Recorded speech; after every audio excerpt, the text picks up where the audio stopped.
It was the 20th of August 1942, and the moment of truth had arrived. Axis forces were about to launch their attack on the city of Stalingrad itself. The final attack on Stalingrad begins. Our enemy knows that his country is at stake. Every German soldier senses that a decisive battle is at hand. To the north, Paulus's men made their preparations, with an assault across the Don due the next day. As part of these preparations, Fiebig's 8th Flieger Corps launched devastating air attacks on the eastern side of the Don River.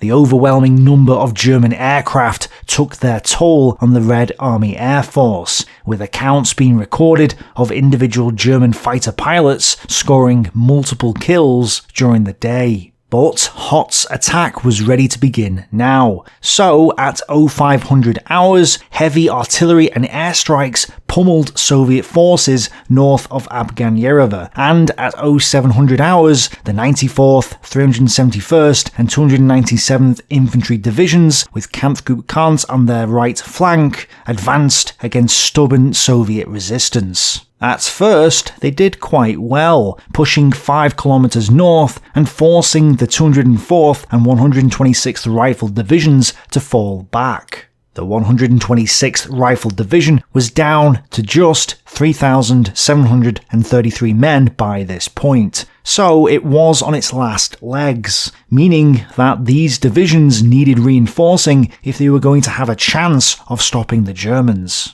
So, in response, Shumilov sent in his reserve, the 29th Rifle Division and 13th Tank Corps. These would reinforce the 74-kilometer station sector, along with 138th Rifle Division, which came from Chuikov's newly dissolved Southern Operational Group.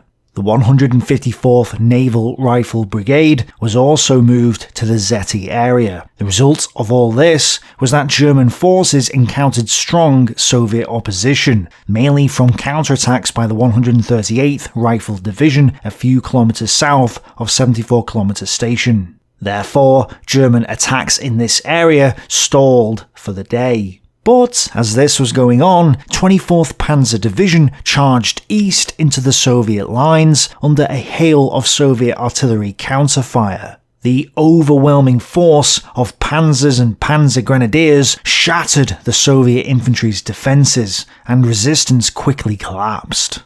Kampfgruppe Hellermann stayed to collect their prisoners, whilst Kampfgruppe Brock and Kampfgruppe Edelsheim moved on. Edelsheim, spearheaded by Lanken's 3rd Panzer Battalion, rolled into a minefield outside the village of Semkin and came under heavy fire from Soviet positions hidden in the long grass and reeds. Shots from anti-tank rifles pinged off the armoured plate, occasionally penetrating the observation slits and shattering the hardened blocks of glass.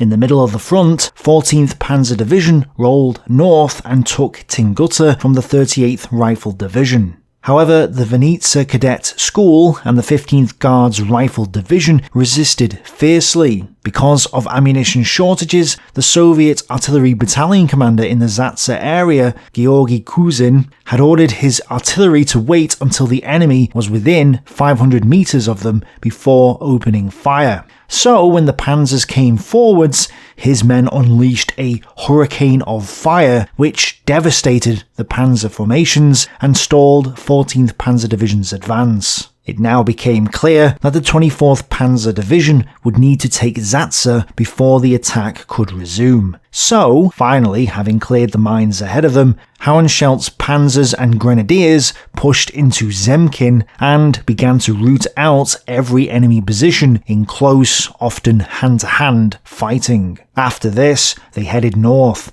with Kampfgruppe Edelsheim advancing up the eastern side of Lake Zatsa, while Kampfgruppe Brock moved up the western side. But when Brock's Kampfgruppe joined the 14th Panzer Division, they were also hit by the same strong flanking fire coming from the village of Zatsa, and they were halted. At some point in this desperate fighting, Sergeant Kavantsev's howitzer ran out of shells, and as his men evacuated some of the wounded, the panzers approached their position.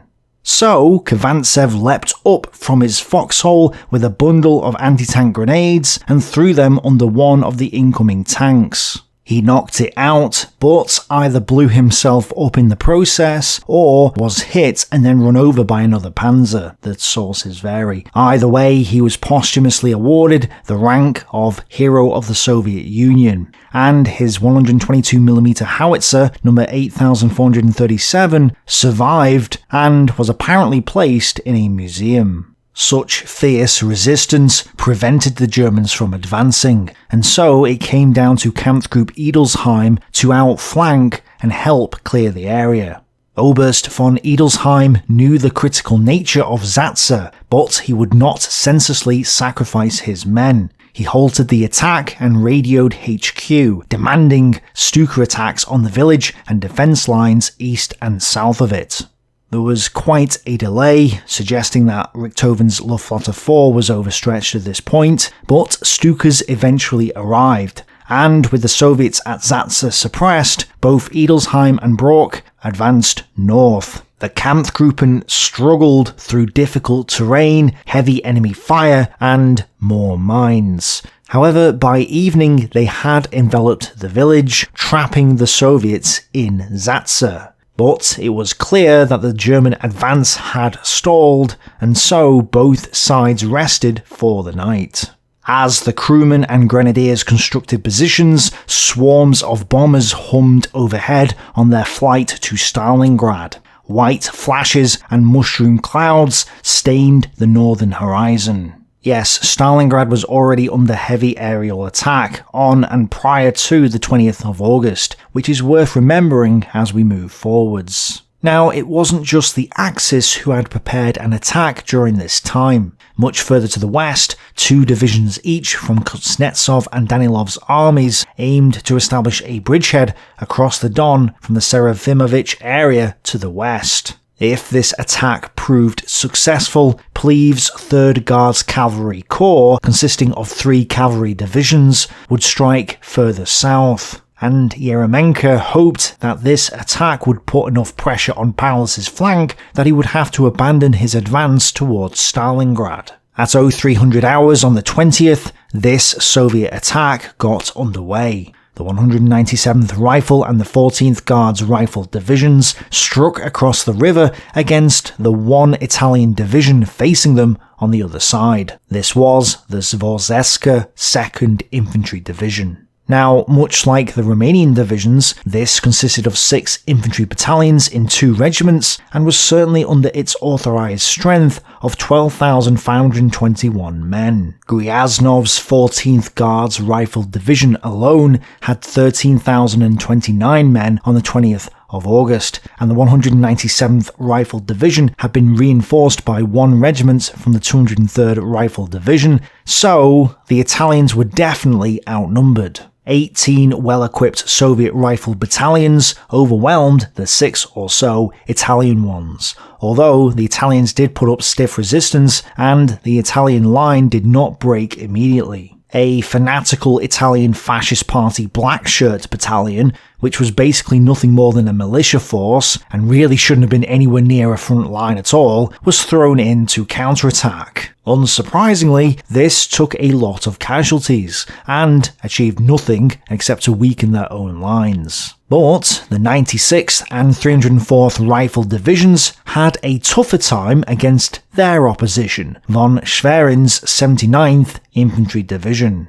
The bulk of Schwerin's division was in other areas along the Don, so there was only a blocking detachment and the 179th Reconnaissance Battalion facing the Soviet assault. 179th Reconnaissance Battalion could not prevent the 304th Rifle Division from getting across, but did restrict it to a small bridgehead. And the 96th Rifle Division met strong opposition at Serafimovich and so achieved no gains at all. In fact, the 79th Infantry Division reported that it only lost 33 men repelling the Soviets in this action. Clearly, Yeremenko's hopes of inflicting a decisive enough blow on Paulus's flank to prevent him from striking towards Stalingrad were dashed.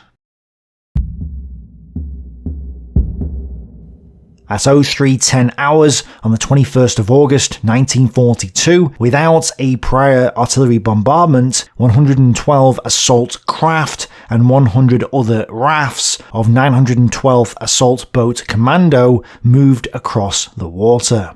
The 516th and 517th Infantry Regiments of Wuttmann's 295th Infantry Division were able to reach the other side without any resistance at all. But the 178th and 203rd Infantry Regiments of Rodenburg's 76th Infantry Division were hit by heavy fire from the opposite bank. Resistance was so fierce in the 203rd Infantry Regiment sector that many of their boats were destroyed and the surviving men had to swim back to their own side of the river. One of the regiment's battalions even panicked after their commander was killed, and the attack was repulsed. Wuttmann had to bring the 230th Infantry Regiment across the river to where the 178th had landed, then get them to strike the flank and rear of the Soviet resistance opposite the 203rd Regiment. This was done with help from elements of the 295th Infantry Division. Soviet tanks from the 40th Tank Brigade did appear, but in the confusion of the fighting, they offered only token fire support to their fellow riflemen. The Germans had therefore successfully established a bridgehead, with one platoon bridge having been constructed at Luchensky by 1630 hours, and another was in progress of being built. The rain of shells and Katyusha rockets and the confusion and panic of one of their battalions had cost the Germans hundreds of casualties, at least 3 of which had drowned in the Don, and a bunch of their boats were destroyed. But they had succeeded in their mission. To the north as well, the 384th Infantry Division also suffered over 200 casualties fighting to expand their bridgehead against the 39th Guards Rifle Division, and the 22nd Motorized Rifle Brigade continued to resist the 389th Infantry Division as best they could, although the Germans were still gaining ground. Now, a bit further to the west, there was a minor event that took place on this day, known as the Kuznetsov's Hill Tale, which Jason DeMark, once again, does an exceptional job of describing in his book Panzerkrieg. Basically, Captain Kuznetsov's 1st Battalion from the 119th Guards Regiments of 40th Guards Rifle Division snuck up to a hill, got behind the German garrison, and seized the hill in close quarters combat. They dug in, and were then counterattacked by the 160th Panzer Battalion. The Soviets claim that Kuznetsov was counterattacked 7 times by panzers, infantry, artillery and rockets, so Kuznetsov took hold of an anti-tank rifle, destroyed 3 panzers with 3 shots, but was then hit in the chest and killed. His men were enraged because of his glorious death, so charged forwards, defeating the Germans, and 16 panzers were burning at the end of the day. Apparently a monument was later erected on the hill to celebrate the victory. Okay, well, 160th Panzer Battalion lost just 4 men taking the hill, some of them wounded, and rather than 16 tanks destroyed, they lost -1 tank on this day. Yes, they actually gained a tank. And they were so impressed by the Soviet resistance at the hill that none of them bothered to write about it in their accounts. So it's hard not to conclude that this was another example of Soviet propaganda designed to inspire the troops rather than tell an accurate story of the events. Maybe Kuznetsov and his men did a lot of heroic things this day. He did seize the hill, so maybe that part of the story is correct, and maybe he even did damage a couple of German tanks, which would account for the 4 casualties in 160th Panzer Battalion. But it's clear that the Panzer counterattack was successful, and any damaged tanks were quickly repaired, so Soviet propaganda has quite clearly made a mountain out of what was, in reality, a molehill. To the south, in the early hours of the 21st, Edelsheim and Brock finally crushed the last elements of resistance at Zatsa. Edelsheim's Kampfgruppe split into two parts, with Lingerke and Brock moving northwards. They swung round to the west and attacked the Soviet positions near Privolzhsky. Now, by this point, the Soviets had been reinforced by artillery, anti-tank guns, flamethrowers, and mines, but a detailed plan of the Soviet bunker construction and mine layout had been found, allowing the Germans to bypass the mines and locate enemy positions. Still, it was obvious that they had a tough fight ahead of them. At this moment, Kempf visited 29th Motorized Division's headquarters and ordered Fremery to relieve Kampfgruppe Salza and other elements of 24th Panzer Division of their flank guarding duties, which would allow them to catch up with the rest of their division. Kempf then drove to see Heim and then Hauenschelt in turn, who both informed him that their attack was going slow because of heavy enemy resistance in the bunkers. The Soviets weren't giving up, and their flamethrowers and mines were causing headaches for the German divisions. But having cleared the remaining resistance in his area, Brock, on his own initiative, struck northwest, then north towards Hill 118. Several enemy motorized and horse-drawn columns fleeing after the breakthrough were destroyed, high bloody casualties being inflicted on the enemy. The Russian infantry, panicked by the sight of the rampaging panzers, scuttled into the gullies and long grass. At 14:35 hours, Brock reached the southern slope of Hill 118 and began to dig in, waiting for the rest of the division to catch up. In the distance, they could see the southern suburbs of Stalingrad and some of the taller buildings like the factories as well. They could also see the Volga. For his breakthrough and exploitation, Hauenschelt rewarded Brock with the Knight's Cross, which he would receive on the 29th of August. Still, the gains achieved over the past 2 days had come at significant cost. 24th Panzer Division reported around 30 panzers were taken out of action due to mines, technical difficulties and enemy fire. Plus, the division had suffered around 140 casualties, although 30 of these were lightly wounded and would stay with the troops.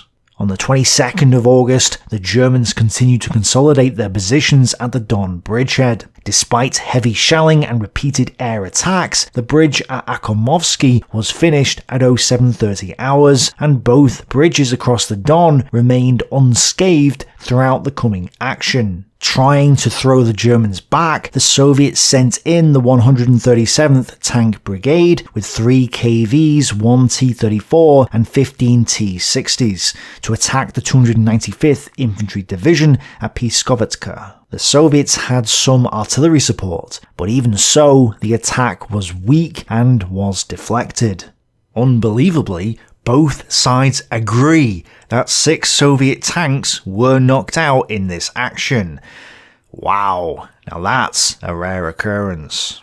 But anyway, the 134th Tank Brigade, with its remaining Lend-Lease, Stuarts and Lees, was also committed against the Germans at Vitiachi, and lost several more tanks for no gains. General Lopatin reported to Yeremenko that his counterattacks had been too weak to do much good, so after some discussion, it was decided to reinforce his efforts with the 87th Rifle Division. Now, the division's 1382nd Rifle Regiment was already committed to the fighting, but the 1378th and 1379th were in their defensive positions on the Stalingrad K defensive line. So it was decided to march them forwards towards the bridgehead in the morning, and the regiments began preparing to do just that. In addition to the new bridgehead, Heitz's 8th Army Corps had expanded its own and was now in command of a 3-kilometer deep zone on the eastern bank of the Don. However, they were being hit by non-stop Soviet counterattacks,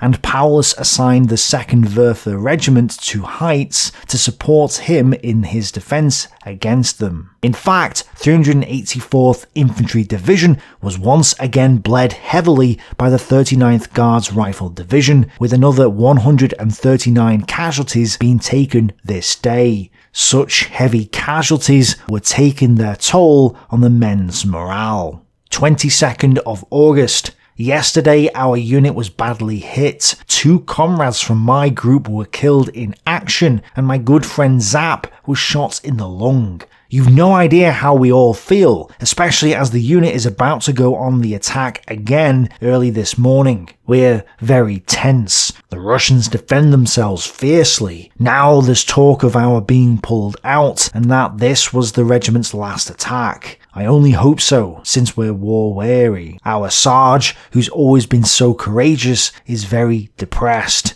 Now our commander is also wounded. It's just beyond description. He's saying that if the unit does attack, there won't be many men left. But overall, the Soviets were in trouble. Elements of Weitersheim's armoured and motorised forces began to cross the Don that evening in preparation for their next moves.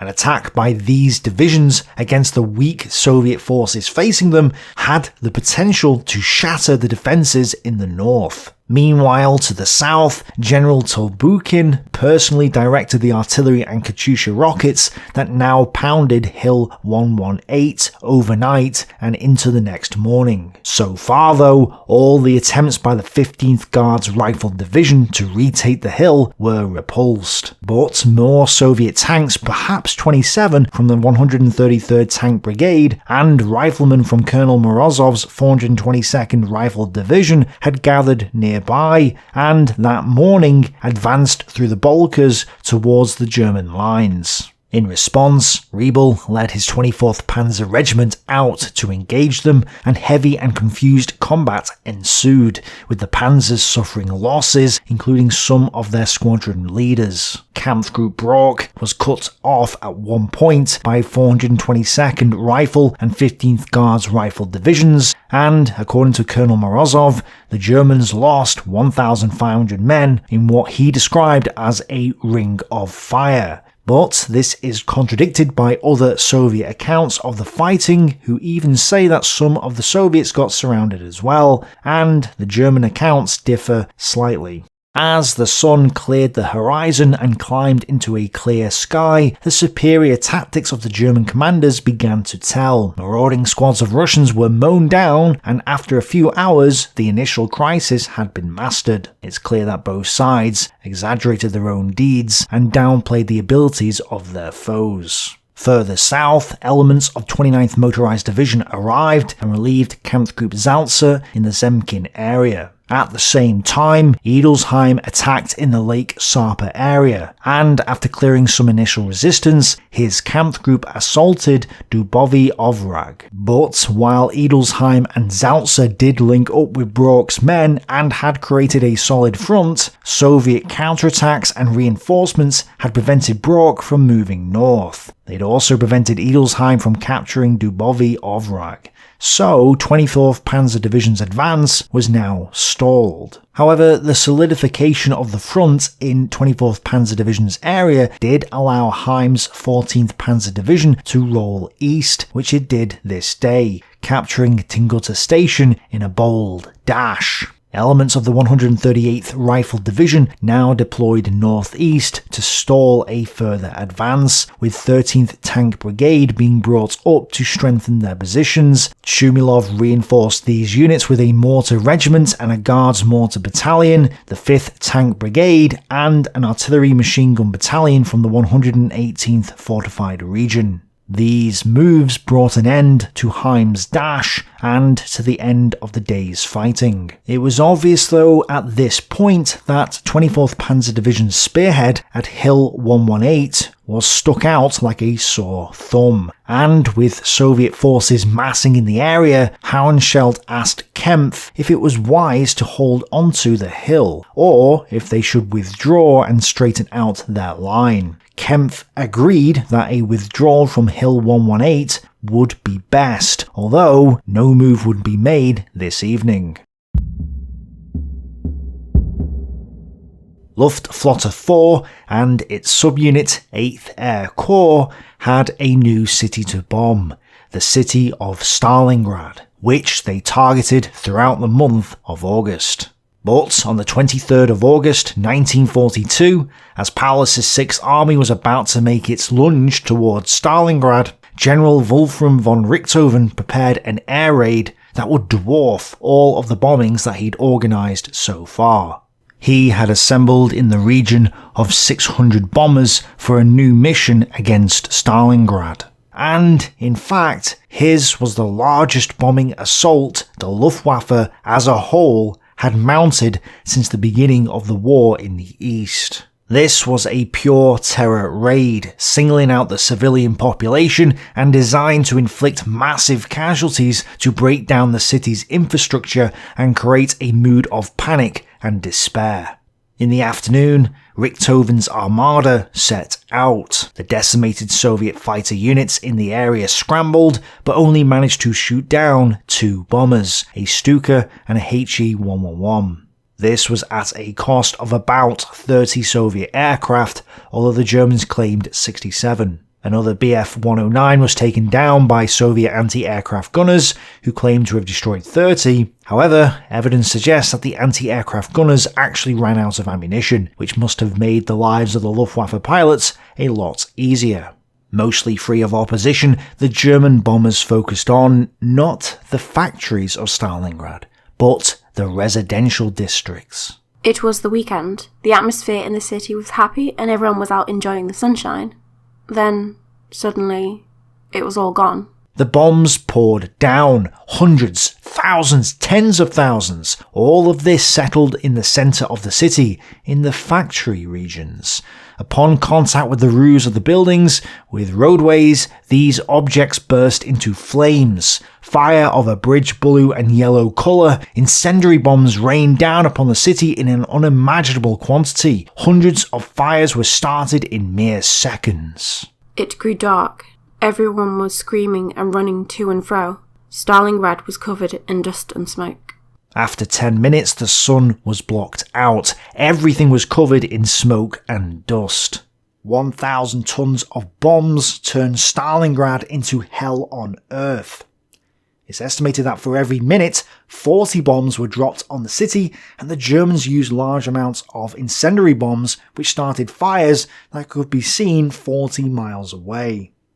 Many people were simply burned in the rubble or consumed in the whirlwinds of smoke and flame. The storage tanks on the bank of the Volga were hit, and burning fuel floated down the river.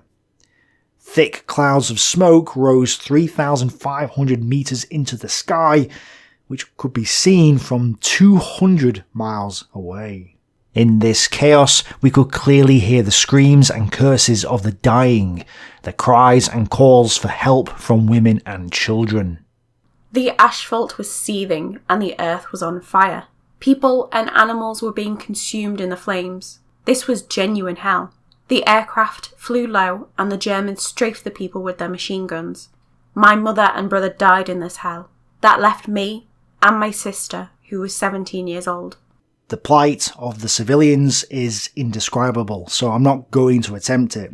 I'll only give you the PG version here, but it's still not pretty. On the Tatar burial mound known as Mamayev Kurgan, the bodies of people picnicking littered the scene. In the city, the waterworks took a direct hit and was out of action, leaving the people without water. The telephone exchange building was smashed and collapsed, knocking out the network. The electricity system was cut, and the city's bread factories were targeted by the Germans, causing fears of a food shortage to spread. Even the hospitals were hit, with the staff at one of them fleeing the scene, leaving their patients without food or care for 5 days. Stalingrad was destroyed, and without any further worthwhile targets. Soviet estimates say that at least 40,000 people died in this bombing campaign, which would continue for a couple more days. As we saw in a previous episode, prior to this point, a lot of civilians, perhaps 1 million, were trapped in the city since an evacuation had been rejected by Stalin. Or had it? Some people claim that it was a myth and that Stalin did, in fact, allow an evacuation of the city right from the beginning. Well, we do have several sources that say yes, Stalin didn't allow an evacuation prior to this point. Stalin had forbidden the evacuation of the city, so its population was swollen by masses of peasant refugees. According to the Soviet estimates, 40,000 of the inhabitants were killed, who had been ordered to stay in the city rather than clog the military supply lines. Bearing in mind that Overy backs up what he's saying here with several sources, including Russian ones. Glantz and House say Stalin forbade an evacuation, Beaver says it, other Soviet eyewitnesses say it too, which I will show shortly. But then, we do have other sources, including eyewitness accounts, that say the opposite, that some sort of evacuation was taking place. The bombing on the 8th of August 1942 was particularly massive and merciless. All the sidings with ammunition trains, refugees, grain, vegetable oil and factory equipment from the south were destroyed. They had not yet managed to get across the Volga. This quote could be interpreted in a couple of different ways. It could mean people were still in the city because they weren't allowed to evacuate, or that excess refugees from the Ukraine were allowed to evacuate, but hadn't yet managed it. In that case, this implies that the civilians who lived in the city of Stalingrad were not allowed to evacuate. And since there were inefficient homes to accommodate them, evacuating the refugees first would be a sensible move. On the 10th of August 1942, a majority of the shipyard workers were evacuated to Barnaul, and practically all workers were evacuated on order of the City Defence Committee by the 25th of August. Some 140 men remained at the plant for the repair of tanks and destruction of the factory in the event it was threatened with capture by the Germans. They lived in the plant's workshops. So it sounds like this quote is just for this particular factory. However, the two dates are important because Richthofen's bombing raid took place on the 23rd of August, and Huber's panzers had reached the Volga at this point too. Those events did prompt the evacuation of the city, but prior to this point, it seems that only high-priority workers were allowed to evacuate. And this is confirmed by other accounts which show that many people were left behind, including a lot of women and children. On the 9th of August, 27 fascist bombers flew over and began to dive on the market, which was full of people. Indescribable horror overcame everyone. The whistling and the explosions of the bombs was accompanied by the heart-rending wail of sirens. Countless peaceful inhabitants died on this day. Another girl, aged 12, also witnessed this same attack. On the 9th of August, the fascists bombed everywhere. The market and the apartment blocks. By some miracle, my brother and I escaped and saw a terrible scene. Hundreds of bodies were lying all around the market. Craig's Enemy at the Gates also mentions unauthorized evacuations. Yeremenko had to cope immediately with another unexpected problem. The city's garrison commander had disappeared, leaving chaos behind, which was most noticeable in the streets, and hundreds of Russian garrison troops were beginning to desert to the far side of the Volga. The Russian author of the book Turning Point gives more clues. Referring to the period after the 23rd of August 1942, he says, "The evacuation of women and children and the mobilization for the construction of lines and barricades in the city had to be undertaken quickly." He also says, by order of the Stavka on the 17th of October 1942, the population was subject to removal from a 25-kilometer zone from the front line of Stalingrad.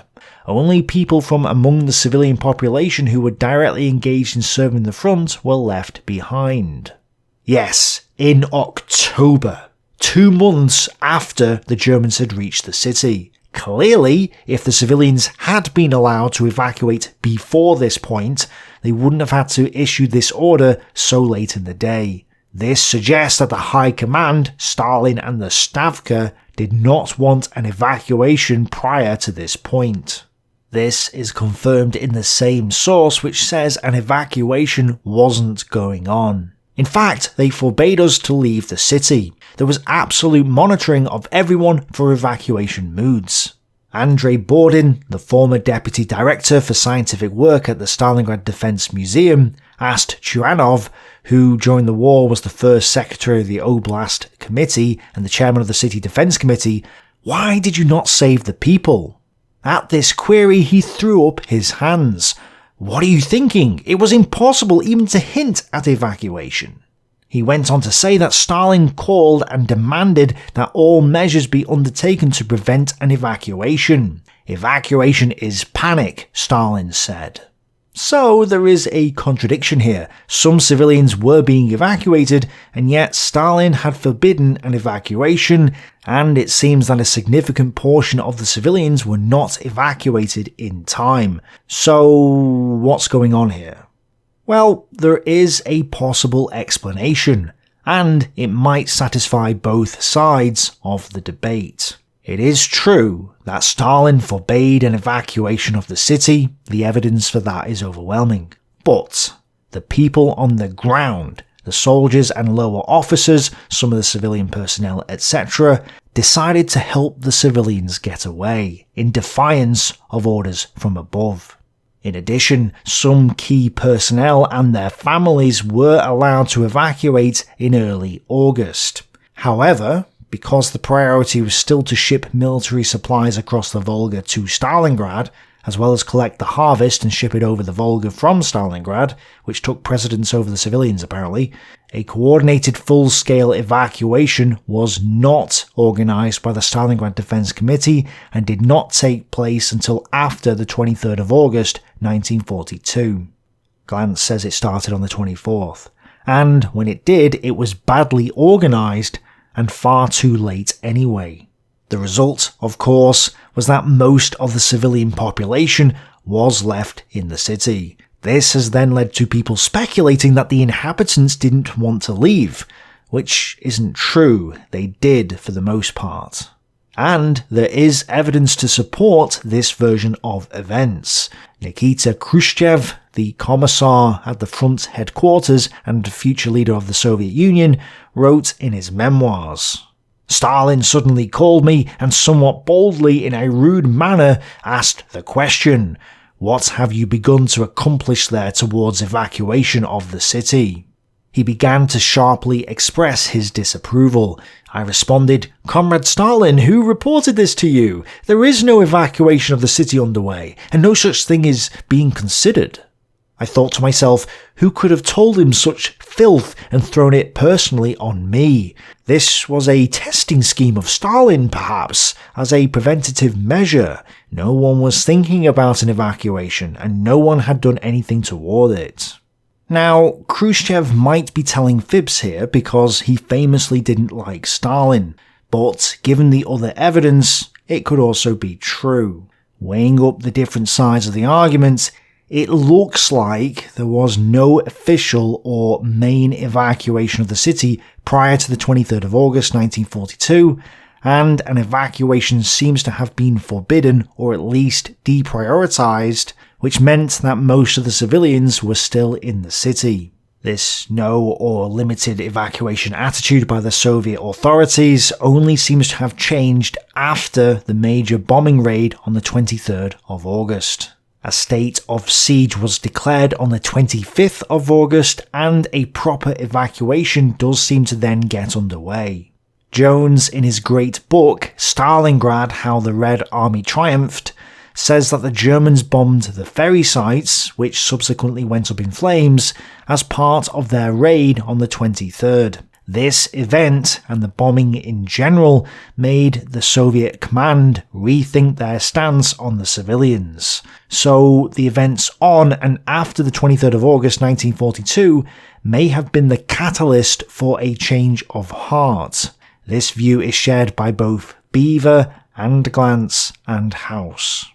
On the 24th of August, the Defense Committee once again chimed in by directing the evacuation of all women, children and wounded to the eastern bank of the Volga River. On the 25th, an emergency one-page edition of Stalingradskaya Pravda warned that looters would be shot on sight. The same day's news sheet published Resolution 404A of the City Defense Committee. This was the decision of the city authorities to allow the evacuation of women and children.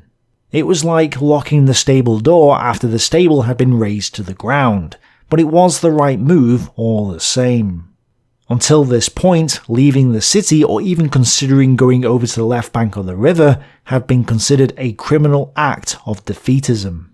However, even after an evacuation was underway, progress was slow. The official Soviet histories state that only 125,000 civilians were evacuated by early October. And Glantz says that recently released NKVD documents show that many more civilians were trapped in the city than previously thought. The NKVD reported that, even after all the evacuations had taken place, more than 200,000 civilians were left behind. So, if only 125,000 had been evacuated by October and the civilian population had swelled to anywhere above 550,000, with some saying 1 million, then a considerable number of people either perished or were eventually evacuated by the Germans. But, getting back to the bombing, after 2 days, the air campaign changed from carpet bombing to targeted air raids, which lasted until the 13th of September 1942.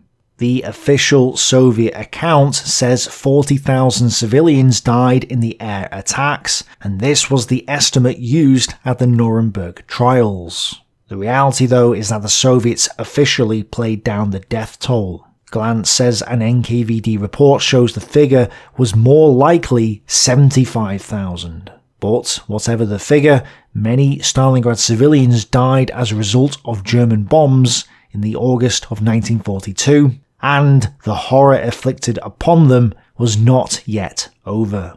History lies in the heart of the debate, so I want to hear your opinion. Do you agree or disagree with my assessment of whether Stalingrad was being evacuated or not, and whether Stalin did or did not forbid an evacuation? Let me know below. Thanks for watching and supporting. Bye for now.